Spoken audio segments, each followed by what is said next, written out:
Nous sommes le 26 octobre 1965. Il est 18h30 quand la police est appelée. Une adolescente serait morte quelques minutes avant. Mais quand les policiers franchissent le seuil de la maison, ils découvrent l'horreur. Dans le salon, sur un matelas souillé, gît une adolescente. Toute la famille est là, en larmes, visiblement très inquiète pour elle. Aujourd'hui, je vous emmène dans une histoire certes bien connue, mais absolument glaçante. Une affaire derrière laquelle se cache un terrible secret qui, des décennies plus tard, continue de hanter tous ceux qui découvrent cette horrible histoire. Bienvenue sur Dark Stories.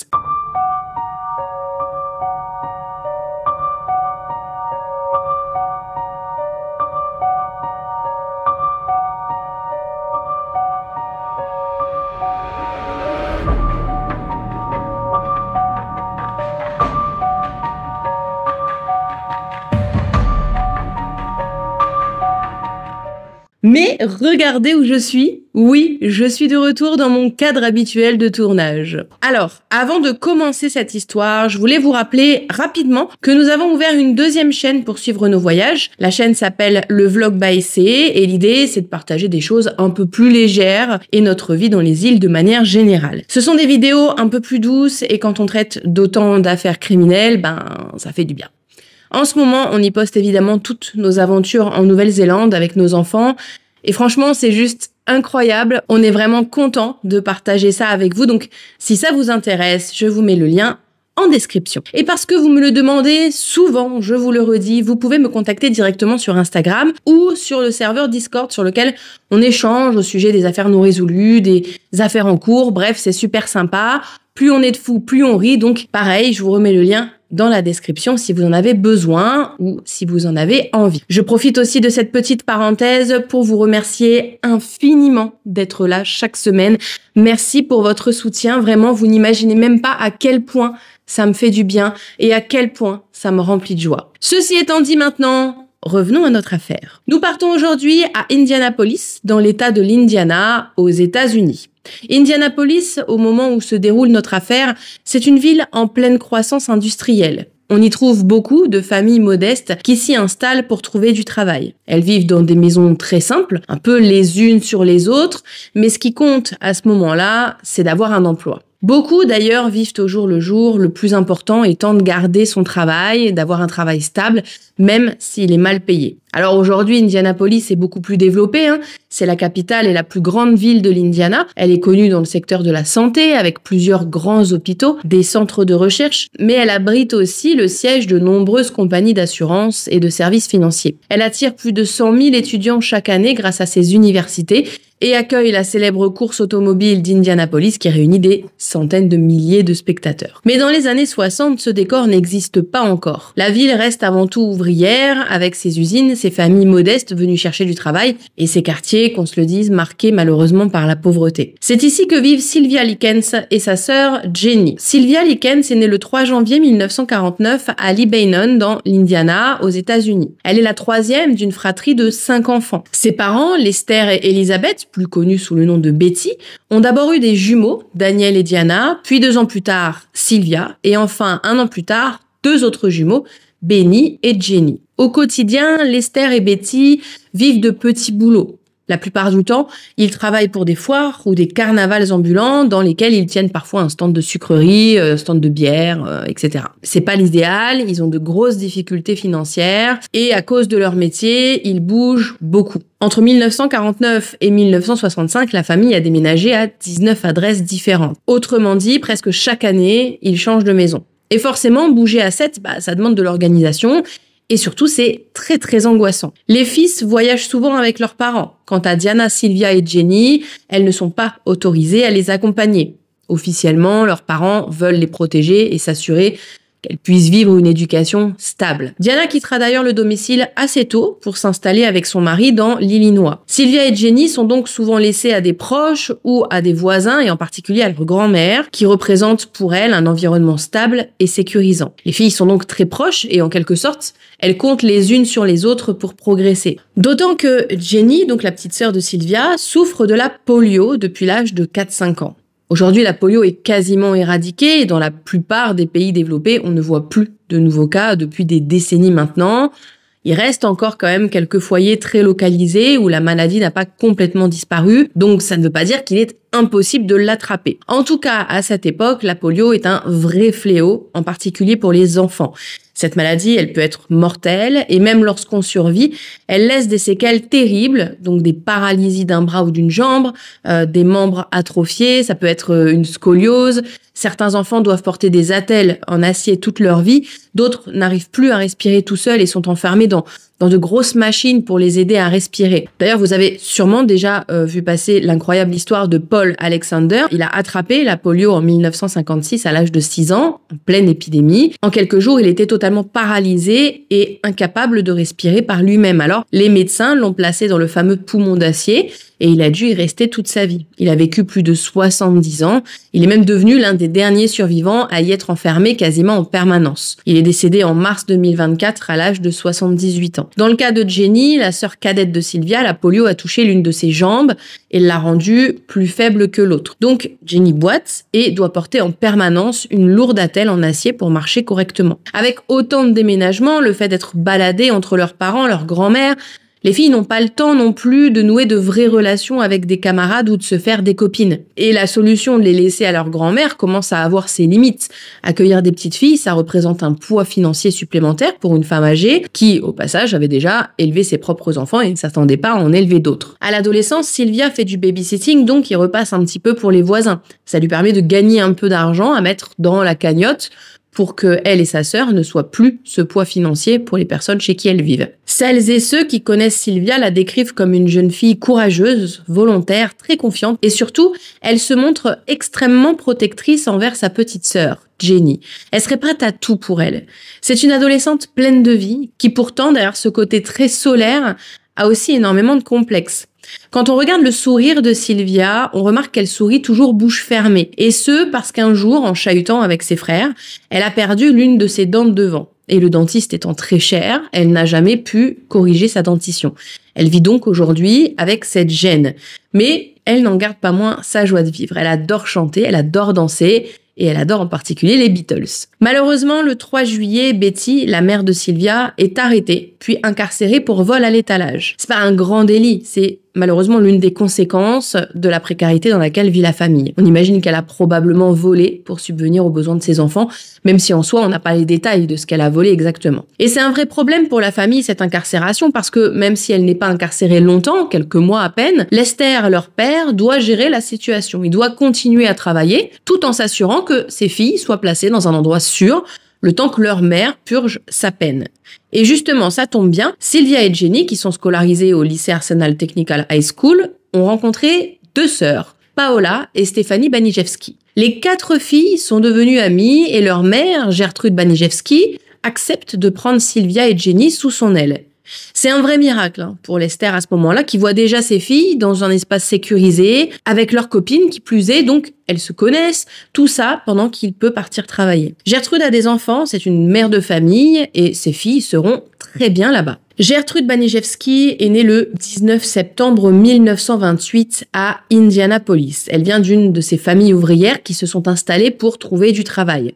Elle est la 3e d'une fratrie de 6 enfants, mais son enfance n'a pas toujours été facile. Alors qu'elle n'a que 10 ans, son père, alors âgé de 50 ans, meurt sous ses yeux d'une crise cardiaque. Pour Gertrude, c'est une épreuve douloureuse et extrêmement traumatisante. On peut l'imaginer, être une enfant et assister à la mort de son père de façon aussi soudaine, ça laisse des traces. Après cet épisode, Gertrude commence à développer une peur panique de l'abandon. Elle craint en permanence que ce qu'elle aime puisse disparaître un instant. 6 ans après la mort de son père, Gertrude quitte le lycée. C'est à ce moment-là qu'elle épouse John Baniszewski, âgé de 18 ans, alors qu'elle n'en a que 16. John, c'est un garçon stable qui commence une carrière de policier. Ensemble, ils auront 4 enfants. Paola, Stéphanie, John Jr. et Marie. Et tout va pour le mieux pour cette famille. Ils ont une maison, John a une carrière dans laquelle tout se passe bien et ils ont la stabilité que beaucoup de familles recherchent à cette époque. Pourtant, ce qui au départ ressemble à un mariage prometteur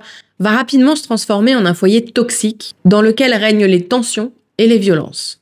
Parce qu'en réalité, John a un tempérament très colérique. Il bat souvent sa femme, Il l'insulte et de manière générale, c'est un homme autoritaire, incapable de contenir ses pulsions. Malgré ça, mari et femme vont rester ensemble pendant 10 ans et pendant tout ce temps, Gertrude va développer une forme d'acceptation de la violence. C'est terrible à dire, mais quand on grandit ou qu'on vit dans un climat brutal ou dans un climat malsain, les limites se déplacent. On devient désensibilisé, on s'habitue à l'inacceptable. Et chose importante à prendre en compte, à l'époque, la violence domestique n'est pas considérée comme un crime. Ce qui aujourd'hui paraît carrément impensable. Mais dans les années 50-60, frapper sa femme, l'humilier, la contrôler, tout ça relève de la sphère privée et personne ne s'en mêle. Même l'abus intime entre mari et femme n'a été reconnu comme un crime que très tardivement. Aux États-Unis, le premier État à l'interdire, c'est le Nebraska en 1975. Mais il a fallu attendre 1993 pour que 50 États américains l'interdisent à leur tour. Et pour information, en France, il a été reconnu par la jurisprudence en 1990 et inscrit dans le code pénal en 2006 seulement. C'est super tard, je trouve. Et donc ça veut dire en gros que l'entourage de Gertrude, à ce moment-là, ne voit pas ce qu'elle vivait comme un délit. Et à l'époque, vous imaginez, divorcer, ça a des conséquences. Les femmes qui divorcent sont jugées comme étant des femmes dépravées, elles se retrouvent seules avec des enfants et n'ont bien sûr plus aucun soutien autour d'elles. Alors la plupart du temps, les femmes restent parce qu'en fait, elles n'ont pas le choix. Mais pas Gertrude. Elle divorce. Et peu de temps après, elle épouse un certain Edward Guthrie. Et on peut dire que c'est un mariage éclair puisqu'il ne dure que 3 mois. On ne sait pas vraiment pourquoi. Peut-être parce qu'elle était seule avec ses enfants et inquiète de ne pas réussir à s'en sortir. Elle a vu en Édouard une sorte de bouée de sauvetage. Alors elle s'est mariée. Sauf que très vite, le couple se rend compte qu'ils ne sont pas compatibles. Ça fonctionne pas, les tensions s'installent et finalement le divorce est inévitable. Mais du coup, forcément, ce nouvel échec ternit encore un peu plus la réputation de Gertrude. À l'époque, une femme divorcée, c'est pas seulement vue comme celle qui n'a pas de chance et qui tombe que sur les mauvais numéros, non. Elle porte le poids d'un stigmate social. Et Gertrude, elle est divorcée 2 fois maintenant. Donc, on la juge, on la responsabilise en disant qu'elle est juste incapable de faire tenir un mariage. Alors finalement, elle retourne avec John, son premier mari. Et là, ils auront ensemble 2 autres enfants, Shirley et James. Mais encore une fois, le quotidien du foyer est rythmé par les violences et les humiliations. En 1963, finalement, elle divorce une seconde fois de John, donc elle en est à son 3e divorce. Peu de temps après, elle commence une relation avec un jeune soudeur de 20 ans, Dennis Lee Wright. Elle a alors 35 ans. Mais une fois encore, l'histoire vire rapidement au cauchemar. Dennis est lui aussi violent, il est brutal et il maltraite Gertrude. Mais de leur union naît un enfant, Dennis Jr. C'est le 7e enfant de Gertrude. Et attention, rappelons-le encore une fois, à l'époque, le rapport au corps et le contrôle des naissances n'étaient absolument pas les mêmes qu'aujourd'hui. Gertrude et Dennis ne sont pas mariés, et même si la pilule contraceptive est autorisée pour la première fois en 1960, il est illégal de la prescrire aux femmes non mariées. Ce n'est qu'en 1972 qu'elle devient légalement accessible à toutes les femmes, qu'elles soient mariées ou célibataires. Donc, Gertrude, aux yeux du voisinage, est considérée comme une femme qui a trop d'enfants, qui ne sait pas garder un mari et qui maintenant a des enfants illégitimes, puisqu'elle a eu Dennis Junior alors qu'elle n'était pas mariée avec Dennis, senior du coup. Et puis en mai 1964, Dennis l'abandonne en claquant la porte. Il la laisse seule avec son nouveau-né. Alors désespérée, elle essaie d'obtenir une pension en déposant ce qu'on appelle une action en paternité. C'est une procédure judiciaire qu'une femme peut engager pour faire reconnaître officiellement le père d'un enfant né hors mariage. Si la paternité est établie, à l'époque on utilise des témoins, des dates de relation puisque les tests ADN n'existent pas encore. Alors le juge peut ordonner au père de verser une pension alimentaire. Mais dans les années 60, même si la justice tranchait en faveur de la mère, le recouvrement de ces pensions était très difficile. Beaucoup d'hommes disparaissaient, ils payaient pas ou versaient des sommes dérisoires sans réel contrôle là-dessus. Je sais pas si ça a vraiment changé, mais enfin. Donc Gertrude a bien essayé, mais l'argent n'est pas versé régulièrement. L'année suivante, en 1965, Gertrude vit donc seule dans une maison délabrée avec 7 enfants à charge. Donc on a Paola, 17 ans, Stéphanie, 15 ans, John, 12 ans, Marie, 11 ans, Shirley, 10 ans, James, 8 ans, et enfin le petit dernier, Dennis Junior, qui est encore bébé. Et tout ce petit monde vit reclus, sans argent. Peu de temps après, Gertrude fait une fausse couche. À 36 ans, c'est déjà une femme brisée par la vie. Elle sort de plusieurs mariages ratés, d'un récent avortement spontané qui est quand même très douloureux, et traîne derrière elle un lourd passé d'abus et de traumatisme. Physiquement, ceux qui l'ont rencontrée la décrivent comme une femme usée, très maigre, avec le teint fatigué. C'est une fumeuse invétérée, asthmatique, dont la santé décline année après année. Et psychologiquement, elle souffre d'une dépression. Avec ses 7 enfants à charge, elle survit tant bien que mal grâce aux rares pensions versées par son premier mari et en multipliant les petits boulots. Elle fait quelques travaux de couture, quelques ménages pour les voisins, tout ça pour quelques dollars. Elle habite alors à Indianapolis, au 3850 East New York Street, dans une maison modeste pour laquelle elle doit payer $55 de loyer chaque mois. Une somme considérable pour l'époque, surtout quand il faut aussi nourrir une famille nombreuse. À ça s'ajoutent les vêtements des enfants, la nourriture et tout le reste. Alors quand Lester, le père de Sylvia et Jenny, lui propose de prendre ses filles, forcément, elle hésite. Sauf que Lester lui propose un accord. Si elle prend soin de ses filles, qu'elle veille à ce qu'elles aient un toit, qu'elles vont à l'école et qu'elles ne manquent de rien, alors il lui versera $20 par semaine. Lester et Betty reviendront les chercher en novembre 1965. Pour Gertrude, c'est une bouffée d'air. $20 par semaine, c'est en moyenne $90 par mois, si on fait pas 4 semaines ni 5, mais 4,5. Donc le loyer est payé et elle peut en plus souffler un peu pour nourrir tout le monde. Donc le 4 juillet 1965, Sylvia et Jenny Likens s'installent chez Gertrude.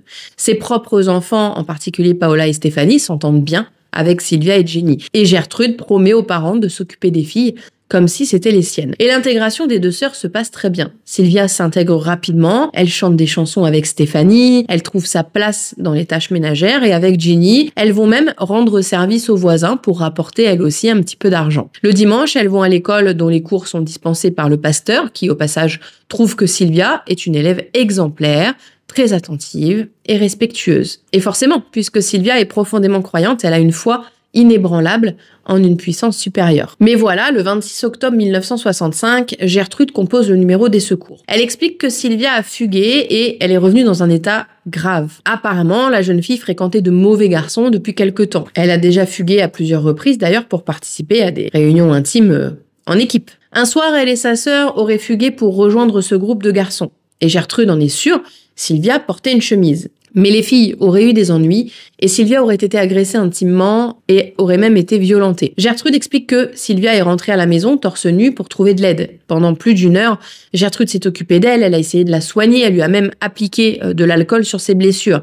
Elle a vraiment fait tout ce qu'elle a pu, mais en vain. Puis elle remet aux enquêteurs une lettre écrite par Sylvia dans laquelle elle accuse certains de ses garçons de l'avoir agressée intimement. Elle serait rentrée avec cette lettre en main. Malheureusement pour la famille, Jenny sait ce qu'il s'est passé et elle a bien l'intention de tout raconter. La réalité, c'est que même si effectivement tout se passait bien à la maison, en apparence, on ne sait jamais vraiment ce qui se passe derrière les murs des habitations. Et tout commence avec un détail anodin. Souvenez-vous, Lester, le père de Sylvia et Jenny, avait promis de verser $20 par semaine à Gertrude pour la garde de ses filles. Mais au bout de 2 semaines, les paiements ne sont plus réguliers. Ils finissent toujours par arriver, mais pas toujours à temps. Ça veut pas dire qu'ils arrivent pas, ils arrivent juste en retard. Alors, comme les paiements de Lester n'arrivent pas toujours en temps et en heure, Gertrude s'autorise une permission. Elle décide de faire payer ce retard non pas au père, mais directement à ses filles. Gertrude, on l'a vu, c'est une femme psychologiquement, émotionnellement et socialement enfermée dans une vie qui ne lui apporte rien, dans une vie dans laquelle finalement elle lutte pour survivre. Et soudain, elle a sous la main 2 adolescentes vulnérables, sans leurs parents pour les défendre, et sans personne vers qui se tourner. Elle le sait, et c'est précisément ce qui la pousse à s'en prendre à elle. Au début, elle commence par des coups. Elle les frappe avec différents objets. Le tout, évidemment, en leur criant qu'elle a pris soin d'elle pendant 1 semaine, pour rien. Le problème, vous l'avez compris, c'est que Sylvia et Jenny n'ont aucun moyen de gagner de l'argent. Enfin, elles en gagnent, mais elles ne gagnent pas $20 par semaine. Et l'accord des $20 par semaine ne concerne que leur père. Et Gertrude, elles ne sont pas responsables de ça. Mais pour Gertrude, peu importe. Elle est trop en colère, trop frustrée, et elle trouve enfin quelqu'un sur qui déverser sa colère. Une fois, en août 1965, les 2 sœurs ont été frappées environ 15 fois dans le dos avec une pagaie. Une autre fois, c'est Paola, la fille aînée de Gertrude, qui accuse les filles d'avoir trop mangé lors d'un dîner organisé par l'église, même si le repas n'était pas payé par Gertrude et offert par la paroisse. Mais c'est un prétexte. La moindre occasion devient une raison pour humilier et punir Sylvia. Paola, il faut savoir qu'elle nourrit une certaine jalousie vis-à-vis de Sylvia et Jenny. Elle vit dans une maison modeste, sans confort, où l'argent manque en permanence. Alors quand elle voit arriver 2 jeunes filles bien élevées, souriantes, polies, qui attirent facilement l'attention autour d'elle, ça crée en elle un mélange de frustration et d'amertume. Dans son esprit, Sylvia, qu'elle voyait au départ comme une amie, devient désormais une rivale. Elle incarne tout ce qu'elle n'a pas ou tout ce qu'elle ne sera peut-être jamais. Donc Paola va très vite trouver en Sylvia une cible idéale pour déverser ses propres frustrations. À partir de la mi-août, Gertrude commence à concentrer la majorité de ses abus sur Sylvia. Et la principale raison, c'est sans doute la jalousie encore une fois. Sylvia est jeune, belle, pleine de vie, avec un avenir encore ouvert devant elle. Pour Gertrude, cette fois, Sylvia incarne exactement tout ce que la mère de famille n'a plus. La jeunesse, l'espoir, la possibilité de construire une autre vie. On l'a vu, Gertrude se sent prisonnière de son quotidien, enfermée dans une existence faite de frustration, de pauvreté et d'échecs. Donc en voyant Sylvia, c'est comme si elle se retrouvait face à l'échec de sa vie. Quant à Jenny, la jeune fille étant atteinte de la polio, elle est plus fragile, plus vulnérable, donc elle n'éveille pas de jalousie en Gertrude. La frapper, c'est presque trop facile pour elle. Sylvia, au contraire, représente tout ce que Gertrude envie et déteste à la fois. C'est donc sur elle que se concentre toute sa violence. Et à la fin du mois d'août 1965, l'humiliation franchit un cap. Sylvia aurait confié aux filles de Gertrude qu'elle avait eu un petit ami à Long Beach. C'est un garçon qu'elle a rencontré plus tôt dans l'année, à l'époque où sa famille vivait encore en Californie. Rien d'extraordinaire pourtant. À son âge, avoir un petit ami, c'est pas un problème. Ça aurait pu rester une discussion anodine entre des adolescentes. Mais ça ne plaît pas du tout à Gertrude. Alors elle veut en savoir plus. Elle lui pose des questions très déplacées pour savoir si Sylvia a fait des choses avec ce garçon. Sylvia, elle, n'a aucune expérience dans le domaine. Elle comprend même pas vraiment ce qu'on est en train de lui demander. Et finalement, elle finit par confier qu'il lui est arrivé une fois de s'allonger sous une couverture avec son petit ami. Rien de plus. Enfin, c'était complètement innocent. Mais après avoir entendu ça, Gertrude explique devant ses filles et devant les autres enfants de la maison que chaque fois qu'une fille fait quelque chose avec un garçon, elle finit forcément par tomber enceinte. C'est faux, évidemment. Je pense qu'on sait toutes et tous comment on fait les bébés. Mais je pense que Gertrude s'appuie sur sa propre expérience. Depuis près de 20 ans, Gertrude enchaîne les grossesses et les épreuves liées au fait d'avoir eu beaucoup d'enfants très jeunes. Donc en gros, elle veut montrer à ses enfants que Sylvia est immorale. Puis, comme pour donner plus de poids à ses paroles, Gertrude frappe Sylvia. Elle veut l'humilier devant les autres enfants et la punir d'avoir fait ça avec un garçon. Et c'est assez paradoxal parce qu'à cette époque, Paola, la fille aînée de Gertrude, est enceinte de 3 mois. Elle n'est pas mariée, elle est très très jeune, elle a 17 ans et dans le Midwest des années 60, être enceinte sans mari, ça risquait d'être pointé du doigt par la communauté.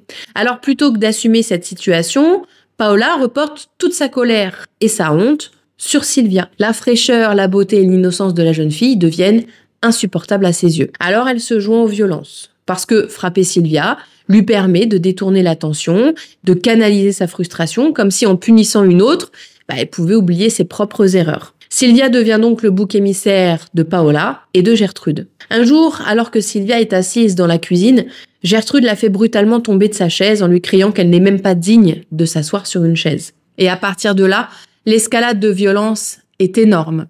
Et pour cause, à partir du moment où une figure d'autorité donne l'exemple, ici la mère de famille, ça brise la barrière morale qui d'ordinaire retient quand même un peu les enfants de faire des bêtises. D'ailleurs, des expériences en psychologie ont été menées et ont conclu que beaucoup de gens obéissent lorsqu'une autorité leur dit quoi faire, même si ça va à l'encontre de leur conscience. C'est le cas du psychologue américain Stanley Milgram à l'université de Yale. Il a mené une étude pour comprendre pourquoi tant de personnes avaient obéi aux ordres durant la Seconde Guerre mondiale, même lorsque cela impliquait de commettre des atrocités.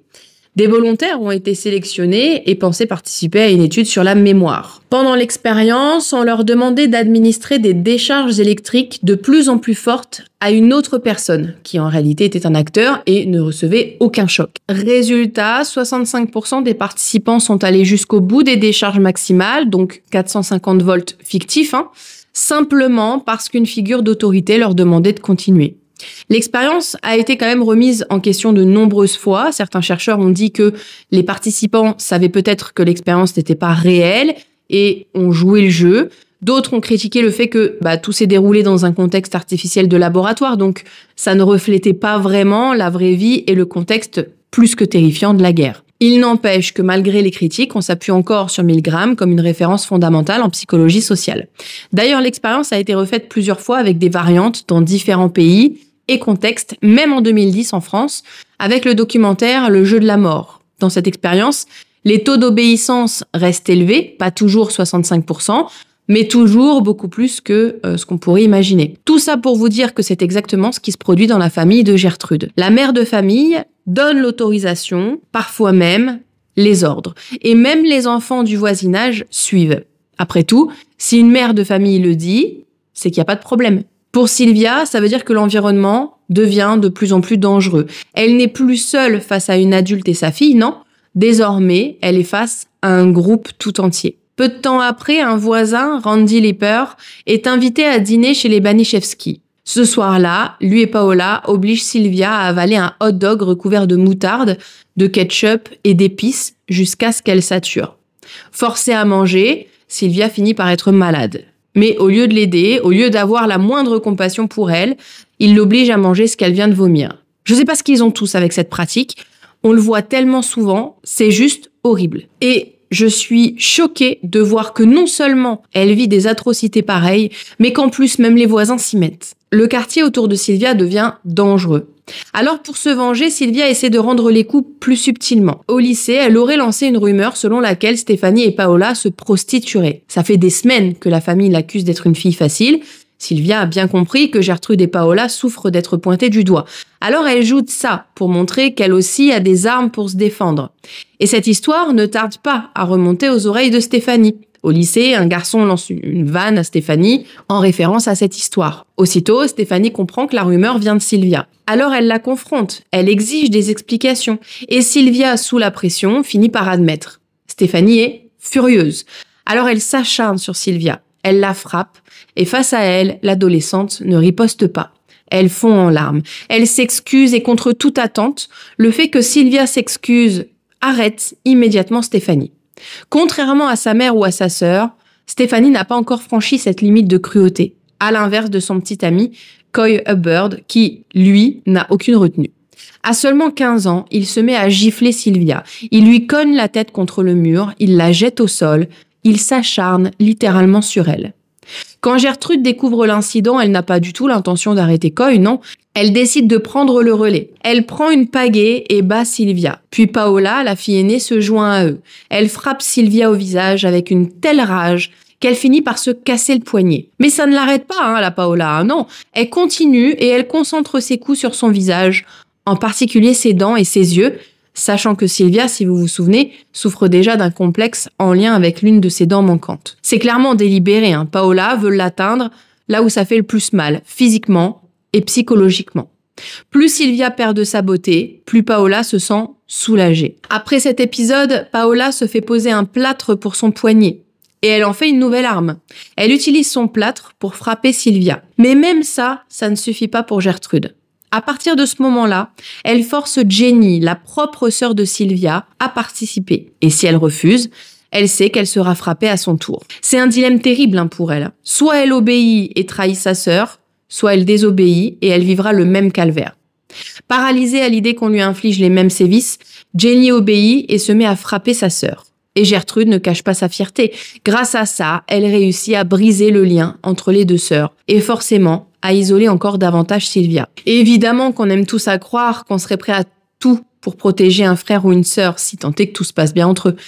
Mais pour Jenny, c'est pas aussi évident. Elle est jeune, elle est fragile et surtout, elle est terrifiée par l'environnement dans lequel elle vit. Comme beaucoup d'autres, comme ceux qui ont participé à l'expérience psychologique de Stanley Milgram, elle finit par obéir, et ce, même à contre-cœur. À ce moment-là, Coy, le petit ami de Stéphanie, et plusieurs de ses camarades commencent à fréquenter la maison presque tous les jours. Mais ils viennent pas pour regarder un film, non. Ils viennent pour jouer avec Sylvia.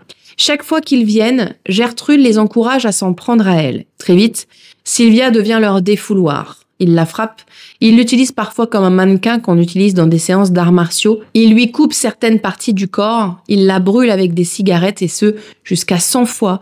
Et ils vont même jusqu'à obliger Sylvia à se déshabiller dans le salon et à se masturber avec une bouteille de Pepsi en verre devant les adolescents qui ne se privent pas de taper sur la bouteille, ce qui forcément blesse Sylvia sur cette zone. La maison fonctionne désormais comme une meute avec Gertrude en chef.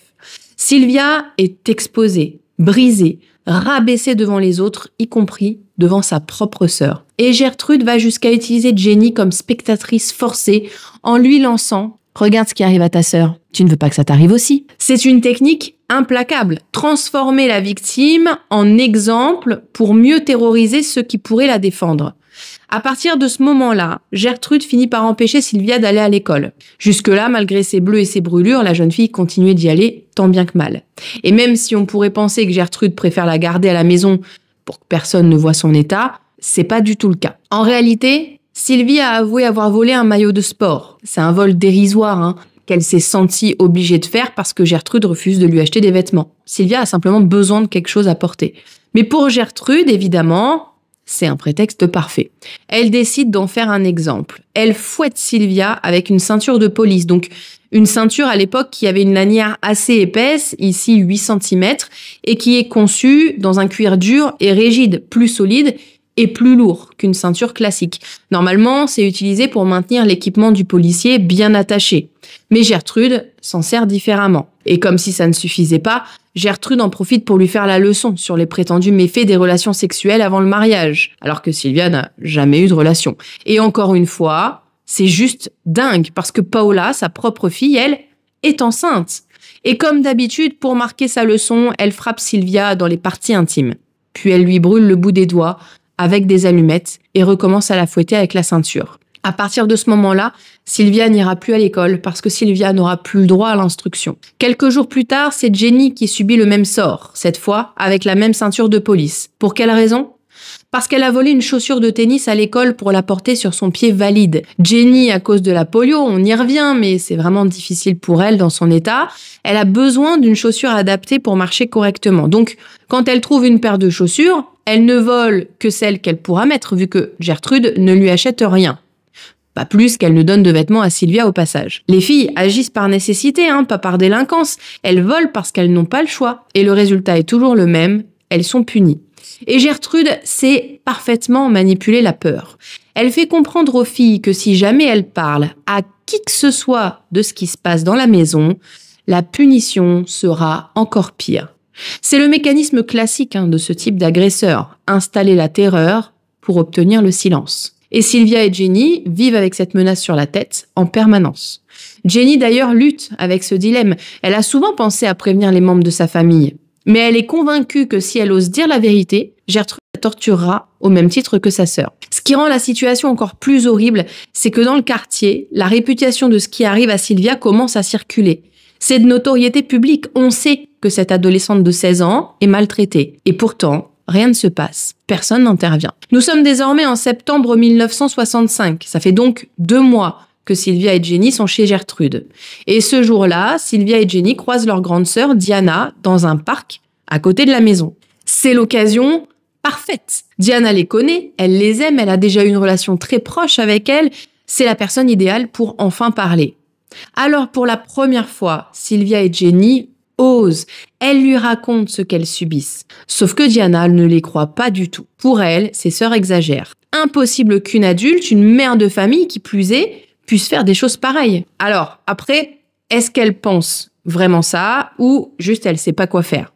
Parce que admettre la vérité, ça voudrait dire agir et donc assumer une responsabilité énorme. Alors quelque part, elle préfère peut-être se dire que ses sœurs inventent ou grossissent les choses. Il est possible aussi que Diana ne sache pas quoi faire. Elle est coupée du reste de la famille. Elle a déjà eu des tensions avec ses parents et elle a promis de ne plus jamais aller les voir. Donc, dans son esprit, elle a peut-être juste personne vers qui se tourner. En tout cas, peu importe la raison, le résultat est le même, elle ne fait rien. Pourtant, cette rencontre dans le parc a germé quand même dans son esprit, et le 1er octobre 1965, Diana trouve l'adresse où vivent Sylvia et Jenny.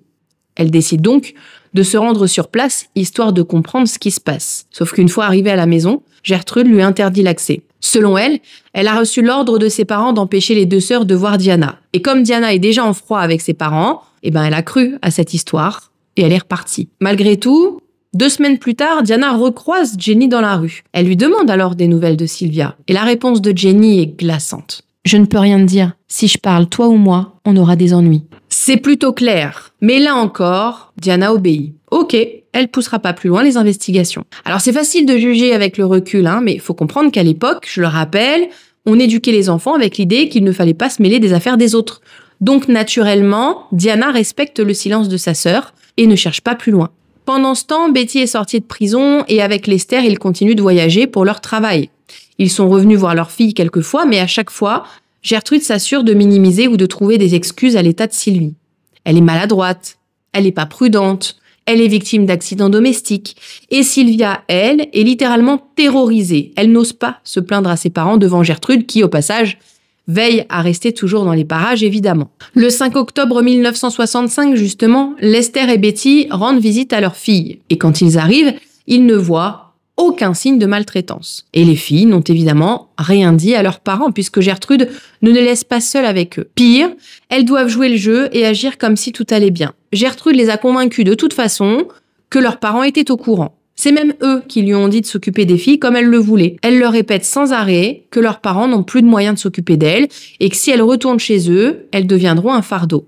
En gros, elle les a convaincus que leurs parents ne voulaient pas vraiment d'elle. Donc, dans l'esprit de Sylvia et Jenny, parler, ça équivalait à risquer d'être rejetés par leurs propres parents. Ce 5 octobre, donc, Lester et Betty repartent sans se douter de rien.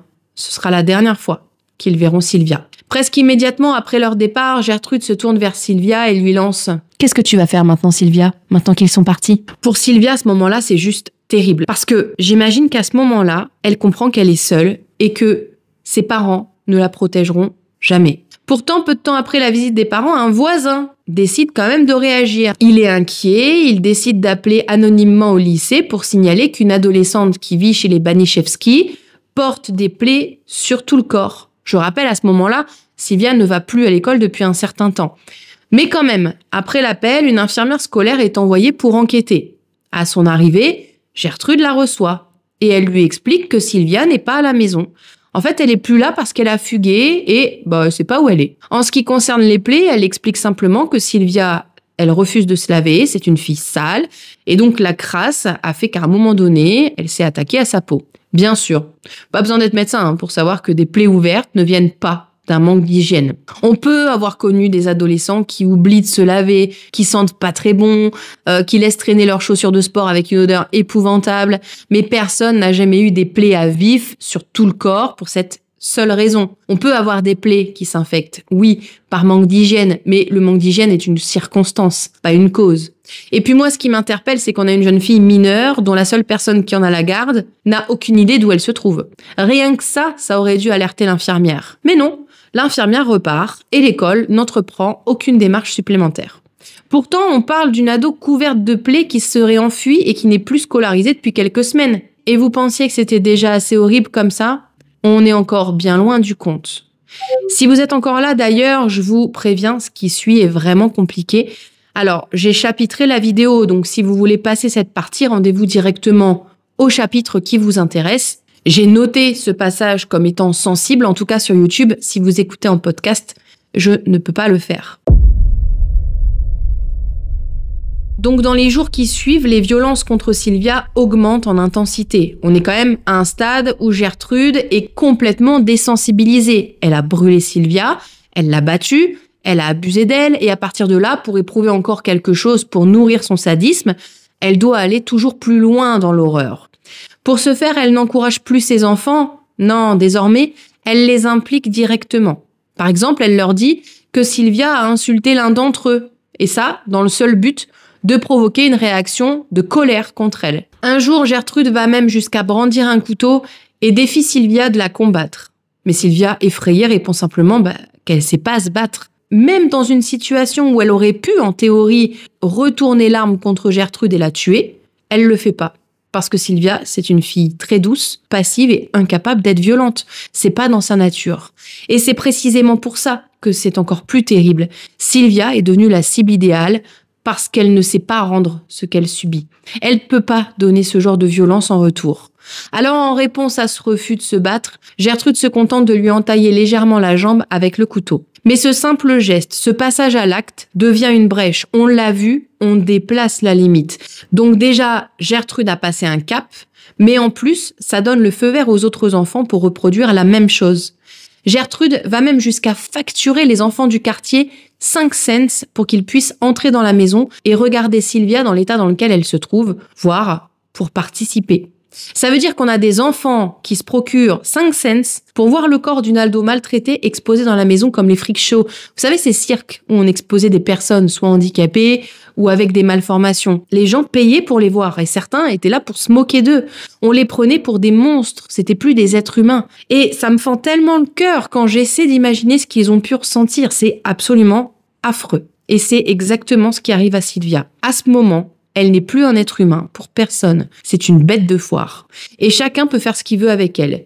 Ils ont le droit de la battre, de l'insulter, de la brûler, de la couper, d'abuser d'elle intimement. Tout le monde a tous les droits sur elle, alors qu'elle n'en a plus aucun. Gertrude et son fils de 12 ans, John Jr., ont même été jusqu'à frotter l'urine et les excréments de la couche de Dennis Jr., dans la bouche de Sylvia. Ils lui ont ensuite donné une demi-tasse d'eau en lui disant qu'elle n'aurait rien d'autre que ça pour le reste de la journée. La fréquence des sévices devient telle que Sylvia tombe malade et elle devient progressivement incontinente. Probablement parce que ses parties génitales sont énormément abîmées à force de la frapper à ces endroits-là, mais aussi à force des abus intimes répétés. Sylvia n'a plus le droit d'aller à la salle de bain, elle n'a plus non plus accès au WC d'ailleurs, et chaque fois qu'elle se fait dessus, c'est une excuse de plus pour la punir.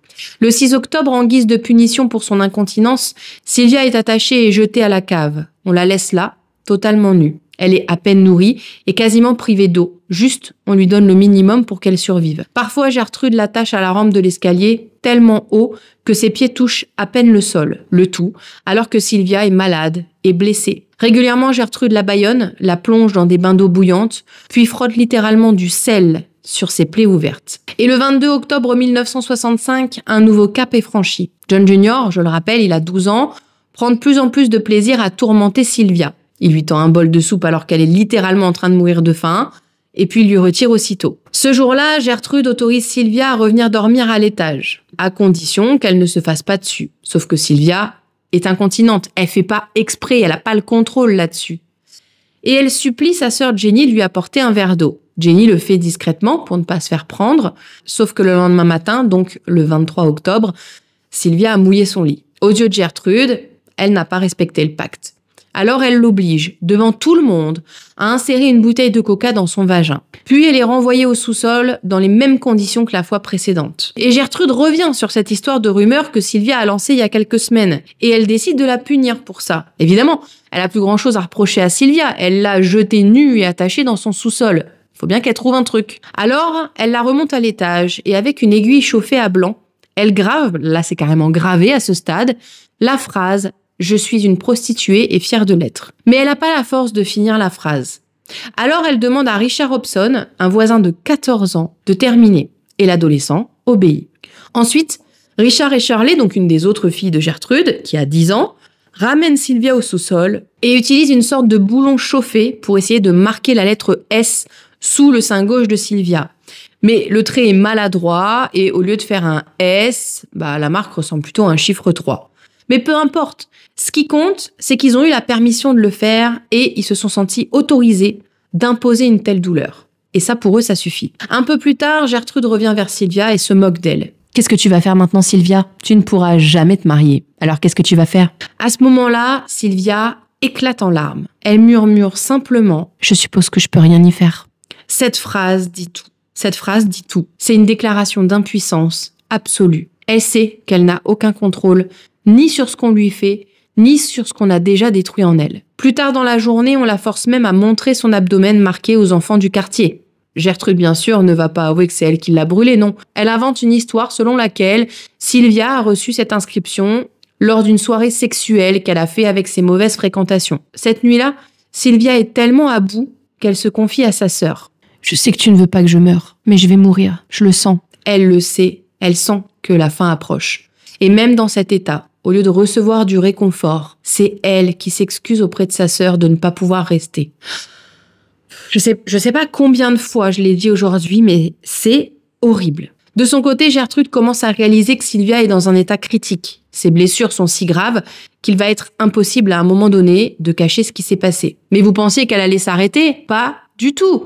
Le 25 octobre, elle oblige Sylvia à écrire une lettre dont elle dicte chaque mot. Le but est simple, piéger ses parents et leur faire croire que Sylvia a fugué et qu'elle est partie avec un groupe de garçons du quartier. Grâce à ça, Elle fait passer Sylvia pour une jeune fille consentante qui aurait accepté d'avoir des relations sexuelles avec des garçons avant d'être frappée et mutilée. Comme ça, quoi qu'il se passe, le document blanchit complètement Gertrude et toute sa famille. Sylvia est ensuite forcée de signer de sa main une confession qu'elle n'a pas faite et qui la rend responsable de son propre calvaire. Une fois la lettre rédigée, Gertrude passe à l'étape suivante. Elle ordonne à John Jr. et à Jenny de bander les yeux de Sylvia et de l'emmener dans un petit bois voisin. Les deux adolescents devront déposer Sylvia dans une zone boisée, connue sous le nom de Jimmy's Forest. Là, l'idée c'est d'abandonner Sylvia pour la laisser agoniser, livrée aux éléments, en espérant qu'elle meure là-bas. Sauf que Sylvia a entendu ce que Gertrude était en train de demander à Jenny.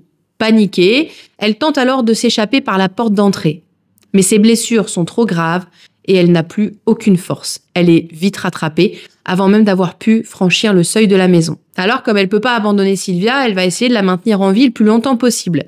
Donc Gertrude lui donne des crackers à manger. Mais Sylvia est tellement déshydratée qu'elle n'arrive pas à les avaler. Furieuse alors de voir qu'elle n'obéit pas, Gertrude lui enfonce de force dans la bouche, puis saisit une tringle à rideau et la frappe au visage. C'est tellement fort que le métal se tord sous l'impact. Puis c'est Coy qui prend le relais. Souvenez-vous, c'est le petit ami de Stéphanie, l'une des filles de Gertrude. Il s'empare de la tringle et frappe Sylvia encore une fois. Cette fois, Sylvia perd connaissance. Elle est alors traînée au sous-sol, inconsciente. Quelques minutes plus tard, elle rouvre les yeux en découvrant qu'elle est seule, et malgré son état, elle trouve encore la force d'essayer d'alerter les voisins. Elle crie à l'aide, elle frappe les murs du sous-sol avec une pelle. Sa volonté de vivre est si forte que même complètement brisée, sa force est décuplée. Une voisine racontera plus tard à la police qu'elle a bien entendu ces bruits, ouais. Mais au lieu de faire quelque chose, elle a écouté jusqu'à 3 heures du matin et en voyant que le bruit s'était arrêté, elle en a conclu que tout allait mieux et qu'il n'y avait plus de quoi s'inquiéter. Le matin du 26 octobre, Sylvia n'arrive plus à parler. Ses membres ne répondent plus. Gertrude la déplace dans la cuisine, l'assoit par terre, dos contre le mur, et essaie de lui donner un beignet et un verre de lait. C'est pas de la bonté, on l'a tous bien compris, non?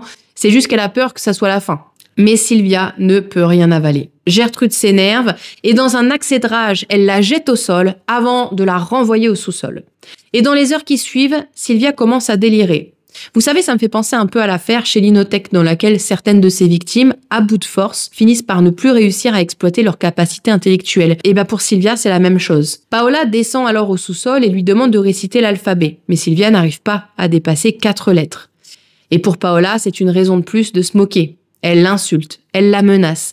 Mais Sylvia ne peut littéralement rien faire.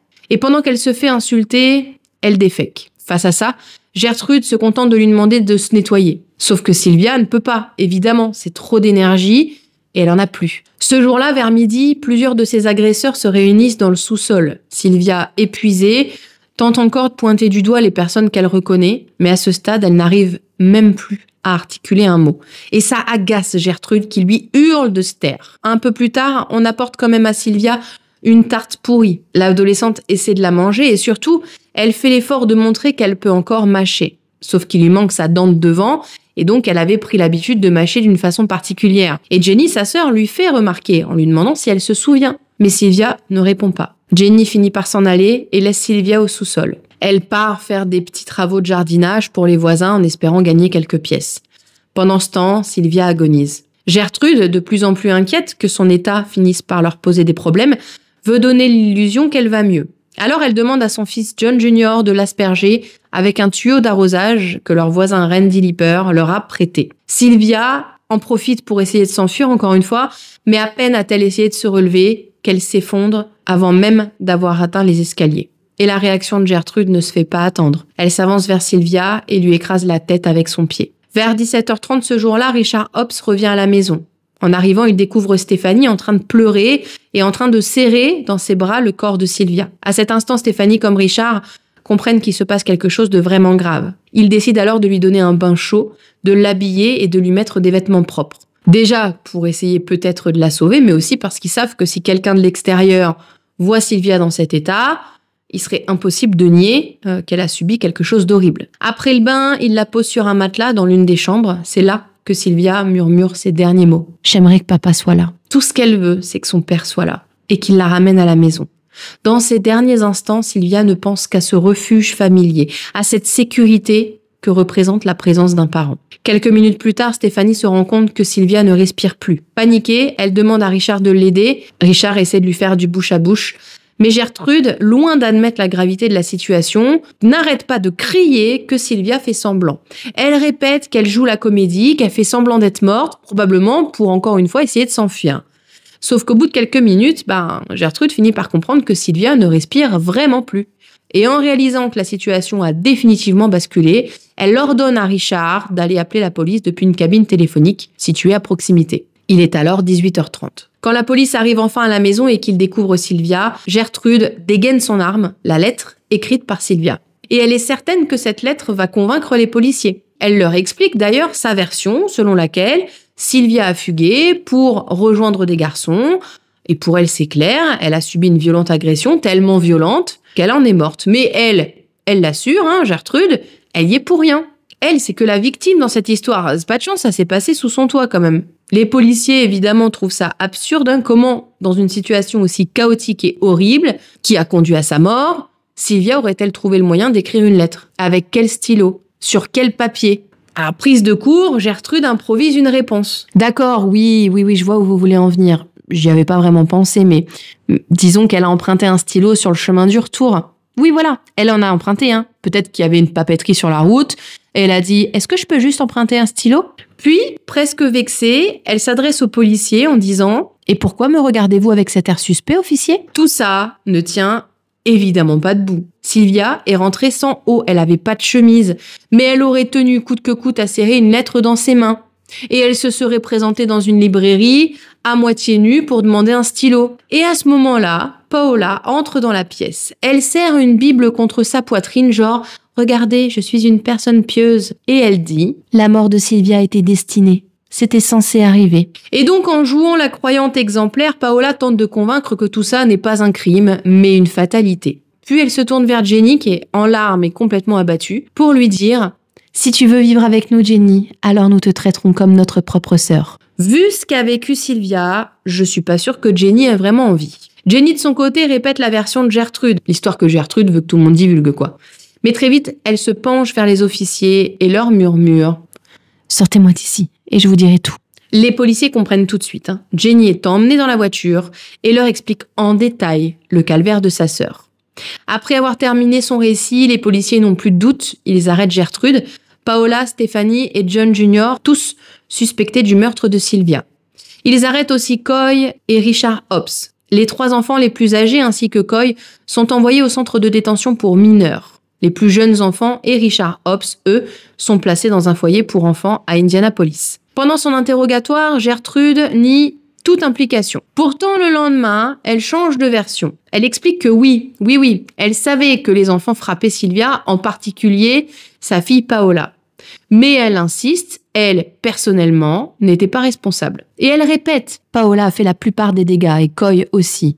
Moi, je n'ai jamais frappé cette fille, et elle n'a jamais été frappée par mes autres filles. Ma fille s'est cassé la main en la frappant, et les filles du quartier aussi l'ont battue. Elles l'ont fait saigner du nez. Une fille s'est même cassé le nez en la frappant. Les policiers lui demandent alors si elle a déjà pensé à appeler la police. Ce à quoi elle répond « Eh bien en fait, j'y ai pensé, oui.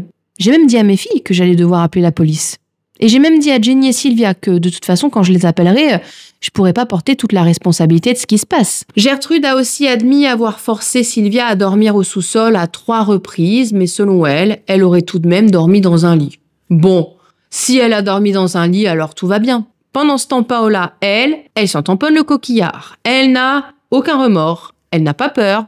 C'est une véritable psychopathe. Devant la police, elle signe une déclaration dans laquelle elle reconnaît, elle reconnaît avoir frappé Sylvia à plusieurs reprises avec la ceinture de sa mère. Elle ajoute même presque fière la fois où elle s'est cassé le poignet en lui donnant un coup de poing à la mâchoire. Enfin, elle admet aussi avoir poussé Sylvia dans l'escalier qui mène au sous-sol 2 ou 3 fois. John Jr. de son côté explique que s'il a fait ça, c'est parce qu'il avait l'impression d'en avoir la permission, puisque sa mère le lui disait et l'encourageait. Il reconnaît avoir frappé Sylvia régulièrement avec ses poings. Il ajoute même que oui, il a brûlé Sylvia avec des allumettes à plusieurs reprises. Mais seulement parce que sa mère l'a brûlée, elle, avec des cigarettes. Le 29 octobre, plusieurs autres enfants et ados qui ont participé aux sévices ont également été entendus. Tous ont été accusés d'agression, puis remis à leurs parents, assignés à comparaître comme témoins lors du procès à venir.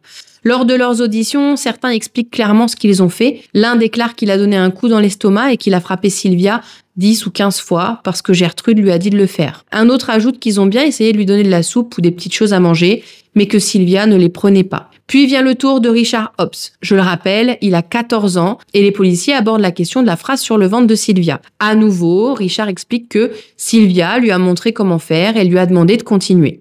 Il a fini par admettre que oui, Gertrude a abusé de cette fille, puis il raconte ce dernier moment quand il a tenté en vain de la sauver. On l'a sortie du sous-sol, elle avait froid. Alors on l'a portée à l'étage, on lui a donné un bain chaud. Quand elle a cessé de respirer, je lui ai fait du bouche à bouche pendant environ 10 minutes. Puis je suis allée appeler la police. L'autopsie confirmera sans surprise l'ampleur de l'horreur. Le corps de Sylvia, particulièrement maigre, présente plus de 150 blessures distinctes, de gravité et de nature différentes. Certaines anciennes et certaines étant plus récentes. Il y a des brûlures, des hématomes et des muscles et des nerfs qui sont sévèrement endommagés. Sa cavité vaginale est tellement tuméfiée qu'elle en est presque refermée. Tous ses ongles ont été arrachés ou pliés vers l'arrière. Ses lèvres aussi sont détruites. Sylvia les a mordus si fort qu'elle en avait partiellement sectionné des morceaux.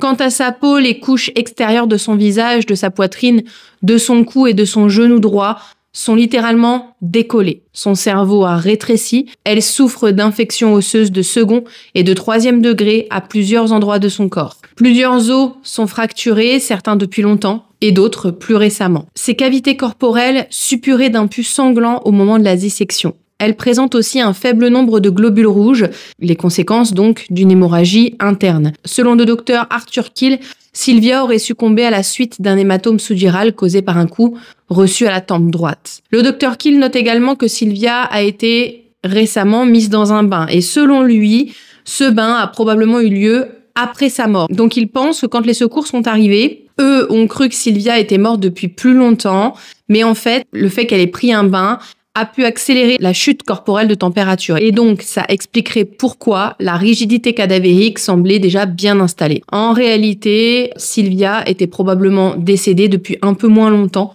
que ce qu'ils ont estimé au départ. Quoi qu'il en soit, il ne fait aucun doute que les occupants de la maison savaient qu'elle était morte bien avant d'appeler les autorités, étant donné qu'elle était probablement déjà morte au moment de prendre son bain. Les funérailles se sont déroulées le 29 octobre 1965 à la maison funéraire Russell & Hitch de Lebanon dans l'Indiana. Le service a été célébré par le révérend Gibson. Plus d'une centaine de personnes y ont assisté. Sylvia reposait dans un cercueil ouvert pour permettre aux gens de venir lui rendre un dernier hommage. Un portrait d'elle pris en juillet 1965 où elle apparaît radieuse a été placé à l'intérieur du cercueil. Ses parents Lester et Betty sont dévastés. Jamais ils n'auraient imaginé un tel drame en laissant Sylvia et Jenny chez les Baniszewski. Mais à l'époque, ils pensaient vraiment agir pour le mieux. Le 30 décembre 1965, le grand jury du comté de Marion rend son verdict. Gertrude ainsi que 2 de ses enfants aînés, Paola et John Jr., sont inculpés de meurtre au 1er degré. Richard Hobbs et Coy sont également inculpés pour avoir frappé, battu et donné des coups de pied. Stéphanie, en revanche, a été libérée. Son avocat a réussi à convaincre la justice qu'elle ne devait pas être poursuivie puisque l'État n'avait pas suffisamment de preuves contre elle. Le 18 avril 1966 s'ouvre donc le procès de Gertrude, de ses enfants Paola et John Jr., ainsi que de Richard Hobbs et Coy. Tous les 5 sont jugés ensemble. Comme on pouvait s'y attendre, Gertrude adopte une ligne de défense qu'on connaît bien. Je ne savais rien, j'étais complètement folle, je n'avais pas le contrôle de mes facultés. Et elle répète inlassablement qu'elle ne savait pas ce qu'elle faisait. Même quand on lui dit qu'elle a quand même demandé à Sylvia d'écrire la lettre en disant qu'elle était responsable de sa propre mort, elle répond qu'elle ne sait pas, elle peut pas dire quoi que ce soit parce qu'elle est folle. Attention, attention. Je ne dis pas que les personnes vraiment atteintes de maladie mentale n'existent pas. Mais là, quand même. De nombreux témoins sont appelés à la barre, parmi eux le coroner adjoint Charles Ellis. Il décrit la souffrance qu'a endurée Sylvia. Selon lui, elle était dans un état de choc aigu pendant environ 2 à 3 jours avant sa mort. Ce qui veut dire qu'elle était physiquement incapable de se défendre ni de résister à ses agresseurs. Concernant les violences intimes, Charles précise que, mis à part un important gonflement génital interne, il n'y a aucune preuve médico-légale directe d'un abus. Je ne vais même pas relever ça. Mais quand même, l'accusation pointe le fait que l'absence de preuves n'exclut pas l'existence du crime. Le fait qu'on ait forcé Sylvia à s'insérer une bouteille en verre dans le corps constitue à lui seul une agression intime avérée. Point. Merci. Jenny témoigne elle aussi pour l'État et contre les 5 accusés. Elle déclare à la barre que chacun d'eux s'en est bien pris à plusieurs reprises et de manière excessive à sa sœur. Elle confirme aussi que Sylvia n'avait rien fait de mal, qu'elle n'avait rien fait pour provoquer les agressions. Et quand bien même, je suis tellement désolée qu'on doive dire ça, ça veut dire que si elle avait fait quelque chose, même minime, ça aurait pu être une raison. Rien ne justifie ça. Elle précise aussi que Sylvia n'a jamais colporté de rumeurs à l'encontre des sœurs Paola et Stéphanie. Cette histoire de rumeurs à l'école a été totalement inventée et n'est jamais arrivée. Puis elle revient sur le calvaire de sa sœur en disant que Sylvia, à certains moments, n'avait même plus de larmes tellement elle était déshydratée. Randy Lipper est appelé en tant que témoin. Il confirme les propos de Jenny, il ajoute qu'il a bien vu Stéphanie frapper Sylvia. Et il avoue en souriant que lui aussi a frappé l'adolescente entre 10 et 40 fois. Il sourit. C'est un enfant encore, enfin il a 15 ou 16 ans. Il fait partie des gosses du quartier qui se sont acharnés sur elle. Mais il sourit quand il en parle. C'est quand même fou, Un sourire nerveux à la limite peut-être et au fond, j'espère.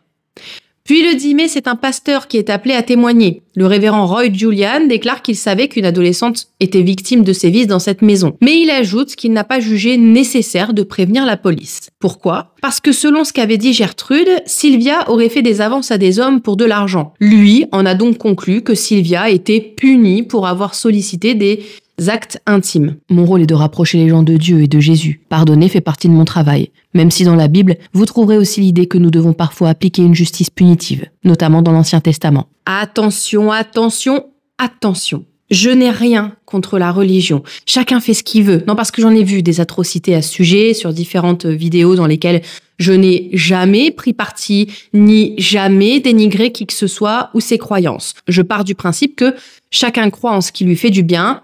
Basta. Mais là, et ça aurait pu être n'importe quelle religion, mais je vais pas réinventer l'histoire, un homme, sous ce couvert, a choisi d'ignorer le sort d'une enfant. Parce que pour lui, et encore une fois, j'insiste, c'est lui, certains ne méritaient pas l'amour de Dieu s'ils allaient à l'encontre de ce qu'ils considéraient comme moralement correct. Et à ça, Roy Julian répond « Peut-être, oui, vous avez raison, mais j'ai la certitude que Dieu me pardonnera. » Car je suis un ministre. Il a même pas cherché à savoir. Il a faussement accusé une fille, alors que, même si c'était vrai, encore une fois, elle méritait pas ça. Le tout sur des faits complètement infondés. Et j'insiste, je pense que c'est l'homme qui est à blâmer, pas sa religion. Ce même jour, Judy Duke témoigne, c'est une adolescente de 13 ans qui raconte avoir vu Sylvia se faire frotter du sel sur les jambes au point de hurler de douleur.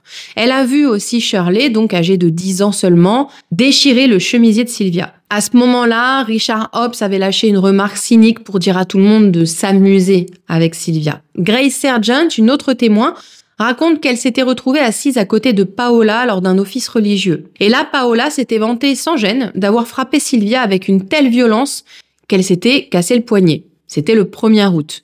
Et comme si ça ne suffisait pas, elle avait terminé en déclarant « J'ai essayé de la tuer ». Donc, il s'agissait pas là de simple excès de colère. Paola avait une véritable intention meurtrière dès le départ. Le 11 mai, c'est Gertrude elle-même qui monte à la barre. Et là, elle croit encore que son idée de faire écrire cette fausse lettre à Sylvia prouvera qu'elle n'était pas impliquée. Alors, sûre d'elle, elle nie. Elle se défend. Ce sont les enfants qui l'ont fait, pas elle. Elle n'avait aucune idée de ce qui se passait chez elle. J'étais préoccupée par ma santé, par ma dépression. Je n'ai pas réussi à contrôler mes enfants. Et lorsqu'on l'interroge sur sa propre violence contre Sylvia, elle admet à peine. Oui, j'ai donné une fessée à Sylvia une seule fois. Mais après, je n'ai pas pu continuer. Ça m'avait trop affectée émotionnellement. Donc selon elle, tout le monde ment. Tout le monde témoigne contre elle. Mais elle soutient qu'elle n'a frappé Sylvia qu'une seule fois parce qu'elle n'est pas ce genre de personne. Même face à des dizaines de témoignages qui racontent exactement le contraire, elle continue de dire qu'elle n'a rien fait. Ah non, pardon. Les voisins, donc ceux qui vivent juste à côté de la maison. Ils s'appellent Raymond et Phyllis Vermillon. Au départ, ce couple considérait Gertrude comme une tutrice idéale pour Sylvia et Jenny. Ils ont même rendu visite à la famille à 2 reprises pendant la période où les filles y vivaient. Mais à ces 2 occasions, ils ont assisté à des scènes troublantes. La première fois, ils ont vu Paola, la fille aînée de Gertrude, en train de frapper Sylvia. Et ils ont pourtant continué à se dire que Gertrude était une bonne tutrice. Plus tard, ils ont de nouveau constaté que Sylvia avait un œil au beurre noir. Et pire encore, Sylvia leur a elle-même raconté, presque comme si elle s'en amusait, les abus que la famille lui infligeait. Comme si elle voulait le dire sans vraiment oser le dire. Malgré ça, et malgré ces signaux évidents, Raymond et Phyllis sont toujours convaincus que Gertrude est une excellente tutrice. C'est fou quand même, hein. Ils ont eu toutes les preuves sous leur nez et pourtant ils continuent de se convaincre que Gertrude fait un travail fabuleux. Les coups et les allusions à la torture ne suffisent pas à remettre en question cette image. Enfin, un autre témoin, le docteur Dwight Schuster, viendra lui aussi témoigner à la barre. C'est le médecin désigné par le tribunal pour faire état de la santé mentale de Gertrude. Et il explique que la mère de famille s'est montrée très évasive et peu coopérative lors des entretiens et des évaluations. Mais qu'en dépit de ça, elle était saine d'esprit et entièrement maîtresse de ses actes. Le médecin reste ferme, Gertrude n'était pas et n'a jamais été psychotique. Vient ensuite la plaidoirie finale de l'accusation portée par la procureure adjointe Marjorie Wessner. Tous les accusés l'écoutent. Seul Richard Hobbs demeure impassible et sans la moindre émotion. La procureure déroule le récit des mauvais traitements continus subis par Sylvia et rappelle qu'elle n'a jamais provoqué aucun des événements et qu'elle n'a jamais reçu aucun soin médical, hormis parfois de la margarine étalée sur des lambeaux de peau au visage et sur le corps. La margarine peut avoir des vertus, et c'est bon dans un sandwich, mais pas sur des plaies ouvertes. Elle décrit des abus déchirants et les compare dans leur sévérité au camp de concentration nazi, à l'échelle d'une seule victime. Pour appuyer la thèse de la préméditation, Marjorie Wessner pointe la lettre forcée que Gertrude a dictée à Sylvia et brandit un portrait de la jeune fille pris avant juillet 1965. Pour la défense représentée par William R. Baker, vous l'aurez compris, pas de doute, Gertrude était incapable de mesurer la gravité de ses actes. Je la condamne pour être une meurtrière, oui, mais je dis qu'elle n'est pas responsable parce qu'elle n'est pas tout à fait là. Si vous l'envoyez à la chaise électrique, vous devrez vivre avec votre conscience. Cette femme a commis des actes de dégradation qu'on n'infligerait même pas à un chien. Il faut bien qu'elle soit folle pour faire une chose pareille. Il brandit ensuite une photo d'autopsie de Sylvia devant le jury pour marteler que des actes pareils ne peuvent relever que d'une aliénation. Enfin, Forrest Bauman, avocat de John Jr. et de Coy, attaque la décision du parquet de réclamer la peine de mort pour un mineur. L'avocat de la défense a rappelé que les adolescents de 13 ans ne devaient pas être condamnés à mort. Il a insisté sur l'âge de ses clients et plaidé qu'ils pouvaient être reconnus coupables d'agression et de coups et blessures, mais pas de meurtre. Pour lui, envoyer à la chaise électrique un garçon de 16 ans, c'est inacceptable. Là où il y a de la jeunesse, il y a de l'espoir. George Rice, qui représentait Paola, a critiqué, lui, le fait que les accusés aient été jugés ensemble. Il a cherché à minimiser la responsabilité de sa cliente, malgré de nombreux témoignages qui affirment quand même que Paola et Gertrude avaient été les deux moteurs dans les sévices infligés à Sylvia. Rice a demandé au jury un verdict de non-culpabilité, allant jusqu'à parler de l'indignité d'être jugé publiquement. Ben voyons. James Nader, l'avocat de Richard Hobbs, a tenté une autre approche. Lui, il a salué le courage de son client d'avoir témoigné pour sa propre défense face à un contre-interrogatoire sauvage et implacable. Selon lui, Hobbs n'était qu'un suiveur qui agissait sous l'influence de Gertrude, et il a concédé, oui, que le garçon avait gravé des obscénités sur l'abdomen de Sylvia, mais il a soutenu que, sans ça, il aurait pu être un témoin de l'État et être libre. Il a même essayé de détourner l'attention en évoquant l'inaction de Jenny. Il défend qu'elle avait été capable de marcher plusieurs kilomètres malgré son handicap, mais qu'elle n'avait pas franchi la rue pour demander de l'aide. Selon lui, donc, Richard Hobbs n'était pas coupable de meurtre, mais d'immaturité et de manque de jugement. En réponse, le procureur Leroy New a répliqué avec force « Si vous descendez en dessous de la peine capitale dans ce cas, vous diminuez la valeur même de la vie humaine. » Le procès aura duré 17 jours. Le jury a délibéré seulement 8 heures avant de rendre son verdict le 19 mai 1966. Gertrude est reconnue coupable de meurtre au premier degré. Paola est reconnue coupable de meurtre au second degré. Richard Hobbs, Coy et John Jr. sont reconnus coupables d'homicide involontaire. Le 25 mai 1966, Gertrude et Paola ont été condamnés à la réclusion à perpétuité. Richard Coy et John Jr. ont chacun reçu une peine de 2 à 21 ans à purger dans l'Indiana. Sauf que, en 1970, la Cour suprême de l'Indiana annule les condamnations de Gertrude et de Paola. Pourquoi ? Parce que lors du premier procès, le juge avait refusé à plusieurs reprises les requêtes de la défense qui demandaient un changement de lieu et des procès séparés. Selon la Cour, l'énorme couverture médiatique avait créé une atmosphère trop préjudiciable pour garantir un procès totalement équitable. Concrètement, ça veut dire que tout pouvait recommencer. Paola, de son côté, a refusé d'affronter un nouveau procès. Elle choisit donc de plaider coupable pour homicide volontaire.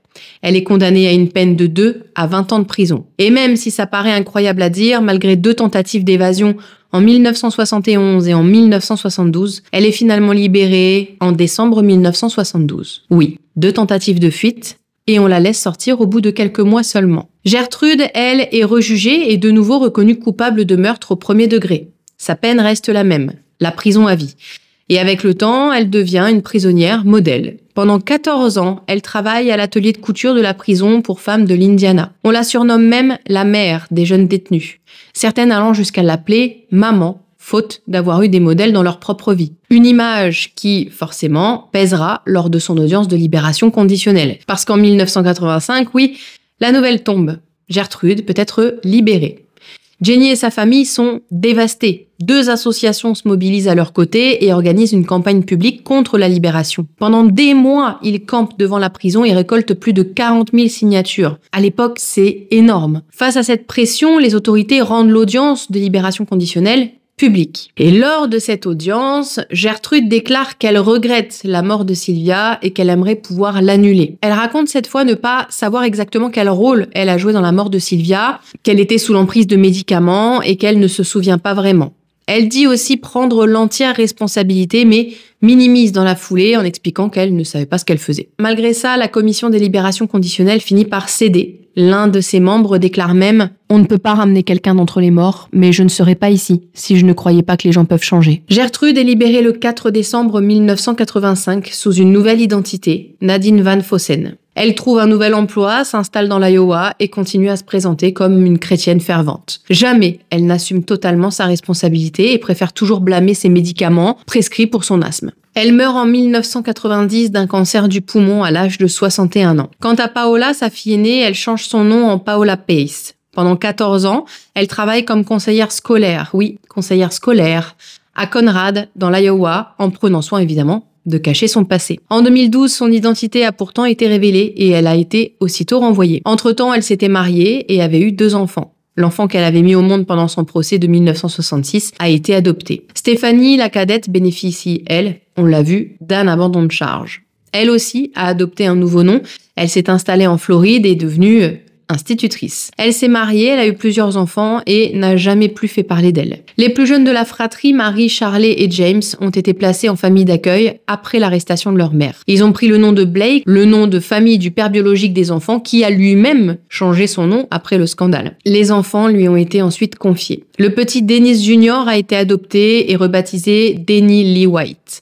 Parmi les autres adolescents impliqués, Richard, Coy et John Jr., tous ont purgé moins de 2 ans de prison. Ils ont été libérés en février 1968. Richard décédera en 1972 à seulement 21 ans d'un cancer du poumon après plusieurs dépressions nerveuses. Coy, lui, a été remis en prison à plusieurs reprises. En 1977, il a même été accusé du meurtre de 2 hommes, mais acquitté, faute de témoins fiables. Il décédera le 23 juin 2007 d'une crise cardiaque. John Jr., quant à lui, a aussi pris le nom de Blake. Il est devenu pasteur, il organisait des séances de conseil pour les enfants de parents divorcés. Il est décédé le 19 mai 2005 à 52 ans des suites du diabète. Jenny, la petite sœur de Sylvia, a survécu, mais elle reste profondément marquée. Elle a épousé Leonard Wade, avec qui elle a eu 2 enfants. Toute sa vie, elle a souffert de séquelles psychologiques. Elle était dépendante aux anxiolytiques et a toujours été hantée par ce qu'elle avait vécu et par la mort de Sylvia. Elle n'a pas arrêté de répéter que ses parents, Elizabeth et Lester, n'avaient aucune responsabilité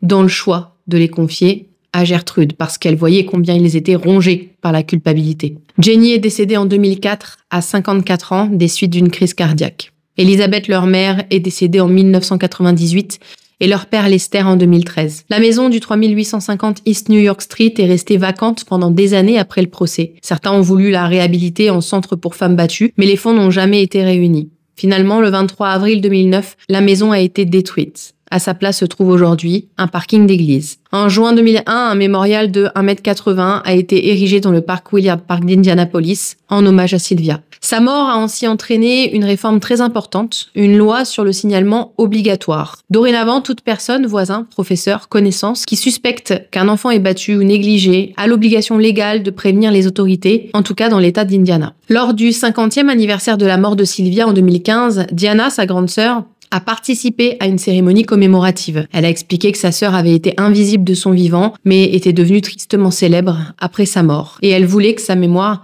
servent à protéger d'autres enfants. Elle a aussi dit que la douleur restait immense pour la famille, mais que ce qui comptait désormais, c'était de faire en sorte que le nom de Sylvia soit associé à la lutte contre la maltraitance et à la protection des enfants, pas seulement à l'horreur de son supplice. En 2010, un centre de défense des enfants a été créé, le Boone County Child Advocacy Center, et rebaptisé en 2016 le Sylvia's Child Advocacy Center en l'honneur de Sylvia Likens grâce à la contribution de sa sœur Diana. Son directeur a déclaré « Le plus grand héritage de Sylvia, c'est que son histoire nous oblige à ne plus jamais détourner le regard ». Encore aujourd'hui, le cas de Sylvia Likens reste l'un des plus étudiés de l'Indiana. Il nous rappelle à quel point certains êtres humains peuvent sombrer dans la cruauté. Si son histoire continue d'être racontée, c'est pas seulement pour rappeler l'horreur qu'elle a subie, c'est aussi pour que son nom, lui, reste dans les mémoires, alors que ceux de ses bourreaux, eux, tomberont dans l'oubli.